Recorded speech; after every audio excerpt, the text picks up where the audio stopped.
Thank you, Mr. Chairman. Welcome, Ambassador. Thank you so much for your time. I first want to say I was thrilled to hear earlier your statements regarding engagement with Argentina and Brazil. I think that our country, in many ways, has been absent in our own neighborhood over the last few decades.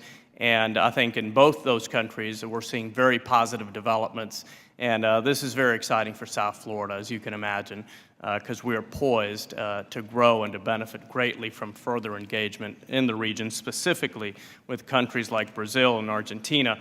On a couple issues that have been discussed extensively here, I want to associate myself with the comments made by Chairman Brady and others on ISDS. I think it's an important tool for American companies, for American stakeholders, and also with Chairman Johnson on the Sunset Clause. I do believe that one of the major components to successful business and to enterprise generally is certainty. And I think that if companies are operating under the threat of the expiration of a deal, that could inhibit their ability to invest. And by the way, it's not just American companies' investments abroad, but the investments of Canadian and Mexican companies in the United States. So I really hope that we have a strong provision to review the deal, to revisit the deal, to make sure we keep it up to date, which we haven't done over the last 25 years, but certainly not always to have the threat of a potential expiration.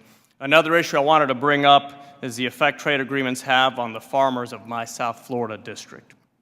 Many people not from South Florida might be surprised to know that Miami-Dade County is one of the largest ag-producing counties in the state. We have avocados, mangoes, tomatoes, and hundreds of specialty crops, and because South Florida is significantly warmer than even central parts of the state, crops can be grown year-round. For example, Ambassador, it is not snowing in South Florida today, something we're very pleased with. So as we renegotiate NAFTA, I'm concerned with how the deal will affect the farmers across Florida, but specifically with how it will impact the agriculture community I'm honored to represent in South Dade. I know the administration has been advancing a seasonal and perishable proposal that could help provide relief to our growers from Mexican dumping by making it easier to prove injury. Can you give us a brief update on where we are and what the nature of the administration's commitment with this provision is at this time? Well, it is a provision that's very important and not without its controversy. The point that I've tried to make is that while we have a lot of agricultural sales in Mexico, we have a agricultural sales deficit of about $5 billion. So we're not on the positive side of our agricultural sales with Mexico. The area that is most affected negatively are the seasonal and perishable fruits and vegetables, as you suggest. So we have a provision that we have designed that allows those people only in cases where there is unfair trade to take advantage of the unfair trade statutes. Till now, they are essentially precluded by the nature of the way the statutes are taken up. So we have put forward this proposal. It has not been wildly popular with our trading partners, I would say in all candor at this point, but it's an important provision and one that we're negotiating on right now. Thank you, Ambassador, and I encourage you to do the best you can in this area.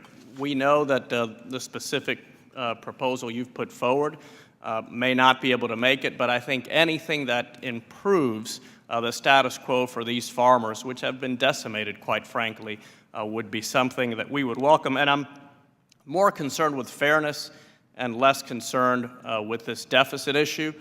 I always tell people I have a deficit, my family has a trade deficit with the supermarket, and we want to keep it that way. We're not interested in changing that. I think the key question is it fair? And are American companies, in this case American farmers, being given the same opportunities to compete as Mexican farmers, as Canadian farmers? And I think in this area of seasonal products, it's certainly not the case. So I appreciate your commitment to this provision and your commitment to the farmers of South Florida, which are counting on us to improve the status quo. Thank you, Ambassador.